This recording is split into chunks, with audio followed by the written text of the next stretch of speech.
Salut à tous et bienvenue pour cette vidéo, et cette fois-ci je vais vous parler des nouveaux processeurs Intel, les Haswell, c'est-à-dire la nouvelle génération de processeurs Intel qui arrive, commençant et surtout avec comme processeur le plus puissant et le plus intéressant entre guillemets, le Intel Core i7 4770K. Alors on m'a posé en question s'il était intéressant d'acheter ce nouveau processeur plutôt que d'acheter les anciens qui peuvent être trouvés pour un peu moins cher d'ailleurs. Parce que il y a cette différence de prix premièrement, il y a aussi le fait que l'on peut trouver les anciens plus facilement d'occasion et il y a aussi la concurrence avec AMD comme d'habitude. Et donc le problème donc avec ce nouveau processeur, c'est que pour résumer, Intel s'est complètement loupé pour notamment le segment de l'overclocking. C'est-à-dire que si on prend les performances avec l'ancien processeur à fréquence d'origine, les performances sont les mêmes. Les performances sont juste les mêmes, sauf que même, d'ailleurs, non, c'est même pire que ça. Les performances sont les mêmes en général, vu de loin, mais vu de près, dans certains cas, il fait moins bien, et dans d'autres cas, il fait un petit peu mieux. Donc franchement, il n'y a aucune différence avec ça, et d'ailleurs j'ai vu que dans certains cas il faisait significativement moins bien dans des conditions en gros qui pourraient gêner, notamment pour l'utilisation d'un serveur qui serait extrêmement saturé. Mais bon, ça à la limite c'est pas trop grave. Les processeurs Intel ont jamais été forcément extrêmement bons là-dedans. AMD a l'habitude de faire mieux, même si c'est pas de grand chose. AMD a l'habitude de faire mieux dans les quand un ordinateur, vous savez, est saturé par plein de programmes qui utilisent le processeur tous en même temps et ce genre de trucs.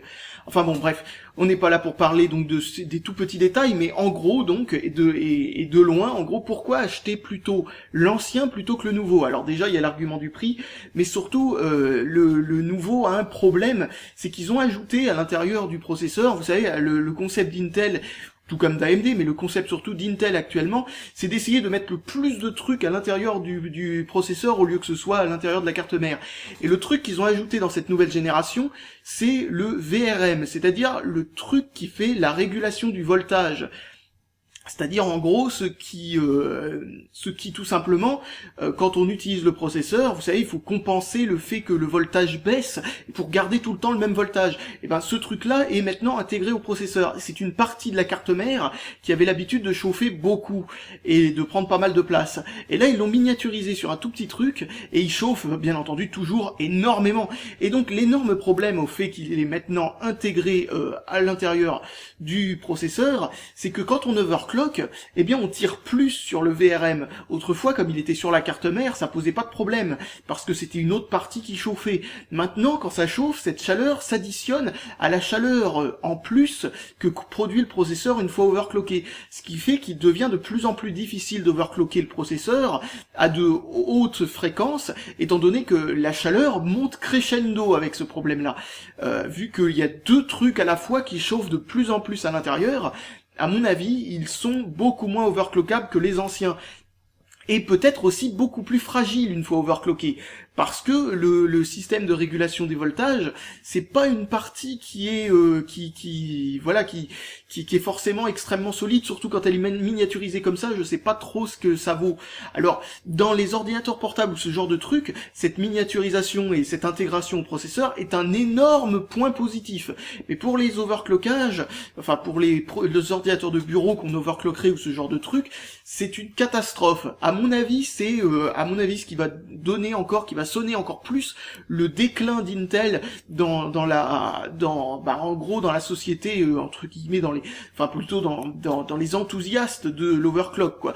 C'est-à-dire qu'en gros AMD fait plus ou moins tout ce qu'il faut pour que l'overclock soit le plus facile possible, même sur des processeurs plutôt bas de gamme comme les A10 7800K ou ce genre de trucs qui sont overclockables sans trop de problèmes, alors que ce sont des processeurs en dessous de 150 €. Pour Intel, pour les processeurs les moins chers overclockables, il faut déjà au moins dépenser plus de 100 € de plus. Et donc, et à plus de 100 € de plus, chez AMD, on a un autre processeur qui est beaucoup plus performant, qui est face à face à ce processeur-là. Et etc. Donc je sais plus trop ce que je devais dire. Où est-ce que je voulais en venir déjà pour la suite de mes explications. Donc oui, je vous ai déjà parlé donc du problème de fragilité de ces machines, de ces nouveaux processeurs, le fait voilà, et le fait que donc la régulation du voltage soit au même endroit que le processeur fait qu'il y a une moins grosse marge pour l'augmentation de la fréquence à cause de la chaleur dégagée. Mais aussi un autre truc, c'est que maintenant avec ces processeurs-là, on pourra faire croire entre guillemets, parce que en gros il y a un truc qui est devenu beaucoup plus stable dans ces nouveaux processeurs, c'est le thermal throttling dont je vous ai parlé juste avant dans une vidéo précédente. C'est ce système qui fait que quand le processeur chauffe trop, il baisse sa fréquence, il baisse ses performances. Ce qui fait que vu que le throttling est beaucoup plus stable, eh bien on peut augmenter la fréquence beaucoup plus, et au final le processeur, au lieu d'être plus puissant parce qu'on a augmenté la fréquence, deviendra moins puissant parce qu'en fait il s'auto-bridera lui-même, ce qui donnera une fausse impression d'overclock. En gros, par exemple, on peut le mettre, c'est une théorie, hein, mais c'est exagéré et c'est complètement débile ce que je vais dire, mais disons qu'on le met à 6 GHz, eh bien à 6 GHz, il peut être moins puissant que si le même processeur était à 4 GHz. Vous voyez un petit peu le problème, c'est que tout simplement, eh bien on se retrouve avec ce paradoxe du fait qu'il dégage tellement de chaleur que le processeur se bride lui-même pour empêcher de planter, tout simplement. Et donc, en gros, il se fait croire stable à une grande fréquence, mais en fait, le problème, c'est qu'il n'est pas stable du tout, parce qu'en fait, il n'utilise jamais sa fréquence maximum, ou il insère des moments de veille en plein milieu de l'instruction, ce qui, en gros, fait baisser la chaleur artificiellement, et en gros, crée de la stabilité là où il ne devrait pas y en avoir.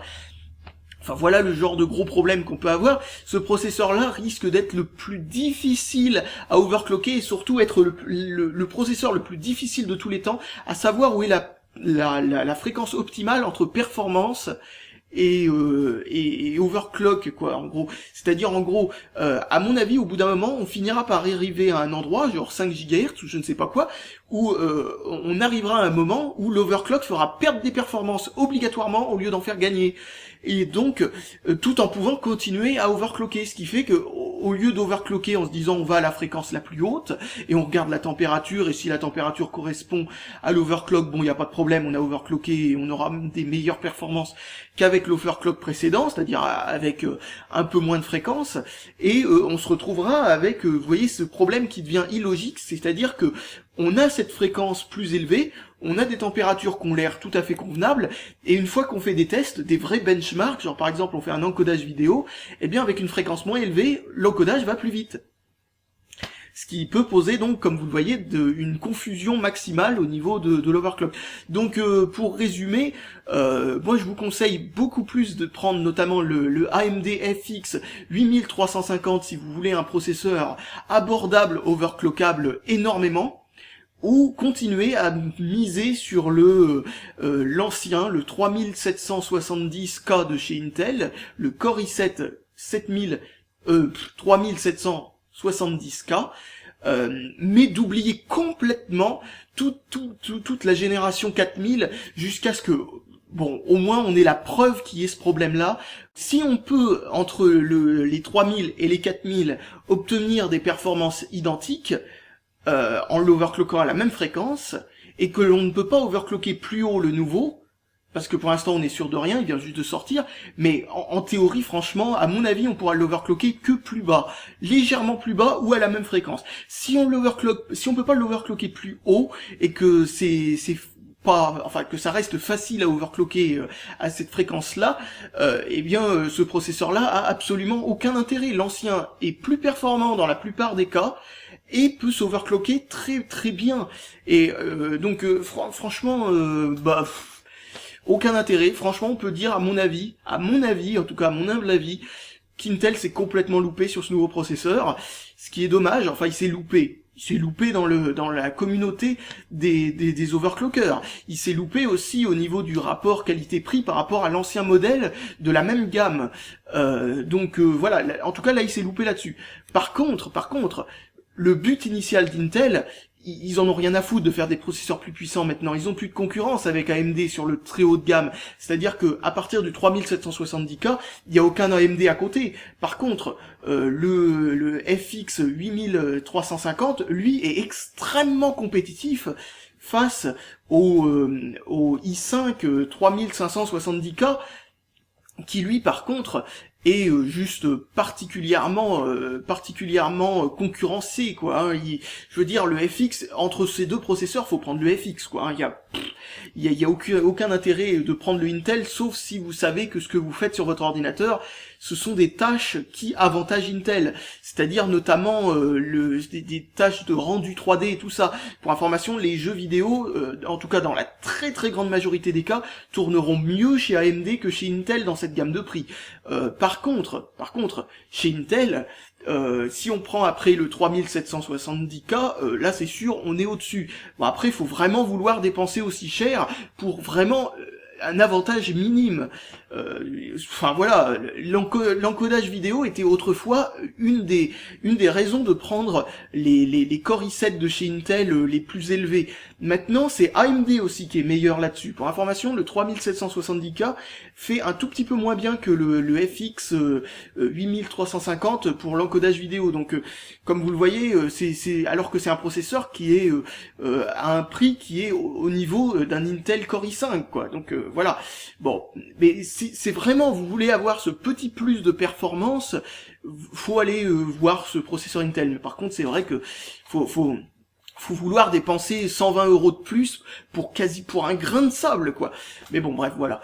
Mais bon, en tout cas, ce grain de sable n'existe pas entre le 3770K et le 4770K. Là, au contraire, si vous voulez jouer vraiment sur le grain de sable, c'est l'ancienne génération qui fait mieux. Donc, c'est bête. Voilà. Donc, sinon, pour revenir à ce que je disais, c'est-à-dire là où Intel s'est complètement réussi avec ce nouveau, et non pas a complètement raté son coup, c'est au niveau de tout ce qui est compact, notamment les ordinateurs portables, les netbooks, et encore mieux les nouvelles tablettes. Notamment les dernières tablettes Android sur processeur x86, c'est-à-dire ils sont très rares, on en trouve même quasiment jamais parce que ça pose problème, vaut mieux utiliser des processeurs ARM, mais notamment les tablettes sous Windows 8, si elles utilisent un processeur ARM, on est obligé de se dispenser complètement des programmes Windows historiques que l'on pouvait utiliser sur des PC normaux. Eh bien, avec un processeur Intel, eh bien, on peut utiliser une tablette sous Windows 8 avec exactement les mêmes programmes que ce que l'on pourrait utiliser sur ordinateurs normaux. Donc là, vous avez un avantage à ce niveau-là, mais le problème, c'est que, premièrement, les tablettes avec un processeur Intel dedans, sous Windows 8, sont beaucoup plus épaisses, beaucoup plus lourdes, avec une batterie beaucoup moins bonne, dégagent énormément de chaleur, donc en gros elles avaient tous ces problèmes-là. Et ben ce nouveau processeur Intel, il a priori, parce qu'on n'a pas encore énormément d'informations sur ces nouveaux processeurs et énormément de tests qui pourraient le confirmer, a priori, ces processeurs-là consomment beaucoup moins, chauffent beaucoup moins, et en plus de ça, vu qu'ils chauffent moins, ont besoin de beaucoup moins d'espace pour disséminer la chaleur, vous savez, pour pas que ça brûle, etc. à l'endroit, et que ça fasse planter la machine ou ce genre de truc. Donc en gros, permettront de faire des tablettes sous Windows normal, qui seront aussi compactes, aussi fines et avec autant d'autonomie que sur les tablettes avec processeur ARM. Même si je pense qu'il y aura toujours une petite différence en faveur des processeurs ARM, en tout cas, la différence ne sera plus au point de se dire, pour ça, mais qu'est-ce que c'est que cette saloperie? En fait, c'est un ordinateur portable, c'est pas une tablette, parce que le principe d'une tablette, ce qu'il y a de bien, c'est que tu peux la tenir pendant des heures, tu te brûles pas les doigts. Enfin voilà quoi, tu peux t'en servir pendant une certaine période de temps, la batterie a tendance à durer pendant 8 heures ou ce genre de truc. On n'était vraiment pas à ce niveau-là avec notamment la Microsoft Surface Pro, là celle qui fonctionnait avec un processeur Intel, qui fonctionne toujours d'ailleurs avec un processeur Intel, faut pas parler au passé non plus, sauf si vous regardez la vidéo dans 3 ans. Et donc qu'est-ce que je voulais dire? Oui, donc ceux qui fonctionnent avec des processeurs Intel, donc avaient pas forcément des retours géniaux quoi. Tout le monde se disait bon, en fait j'aurais mieux fait de prendre une ARM parce que au final cet avantage de pouvoir faire fonctionner des programmes Windows normaux quoi est vraiment contrebalancé par ce problème de l'autonomie ainsi de la chaleur et tout ça. En fait ça devient plus un ordinateur portable pour rappel, enfin pour bien appuyer sur ce problème là. Donc voilà, je pense que j'ai plus rien de spécial à dire à propos de ça. En tout cas les nouveaux processeurs Intel, pas pour overclocker, pas vraiment pour faire une machine de gamer, pas terrible, vraiment pas terrible. Donc voici mon avis là-dessus, en espérant en tout cas que la suite des événements ne me donne pas tort, mais a priori pour répondre à ce MP en vidéo assez rapidement, oui, a priori c'est pas terrible. Vaut mieux économiser son argent et aller voir vers l'ancienne génération qui est tout aussi bien. Ah oui, j'ai failli oublier, un groupe de personnes en essayant de l'overclocker, des testeurs, ont eu la très très mauvaise surprise de faire exploser ce processeur. Ce qui, pour information, n'a jamais été possible, sauf en faisant vraiment n'importe quoi, depuis je sais pas combien de temps sur aucun processeur. Donc ça veut vraiment dire que le coup du VRM intégré, c'était pas une bonne idée pour l'overclock. Notamment pour les augmentations de voltage, c'est quasiment casse-gueule, mais à un point vous imaginez même pas. Donc si vous voulez overclocker, le meilleur processeur pour overclocker reste toujours le 3770K d'Intel pour le processeur le plus puissant une fois overclocké.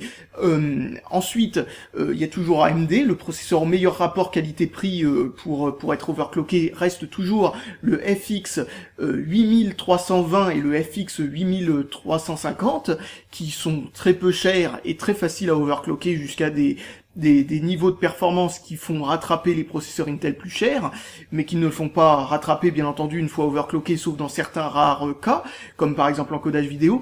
Et surtout, un autre truc, n'oubliez pas que au lieu de gaspiller votre fric dans le processeur, ce que vous voulez c'est des performances en jeu vidéo, c'est dans la carte graphique que vous devez payer cher. Donc achetez un processeur AMD et achetez une très bonne carte graphique.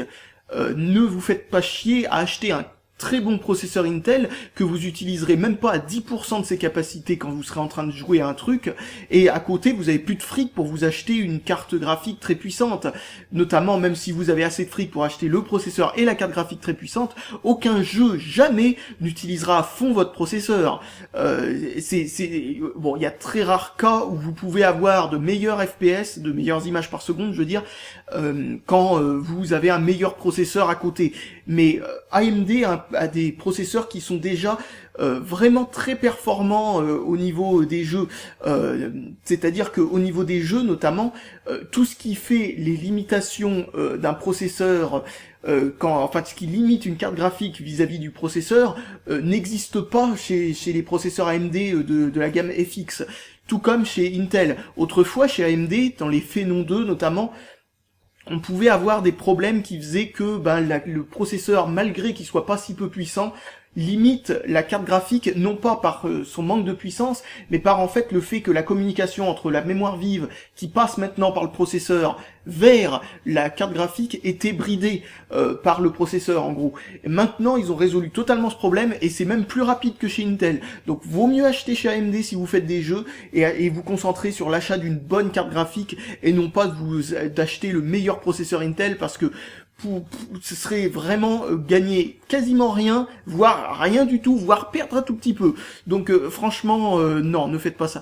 Et si vous vous concentrez aussi sur notamment la consommation électrique, faut savoir que un PC qui fait du jeu vidéo, qu'il ait un processeur puissant, qu'il ait un processeur pas puissant, qu'il ait un processeur Intel ou AMD, consommera de toute façon beaucoup, et la différence entre les deux sera à peu près d'€1 par mois, vous rembourserez pas votre processeur avec ça.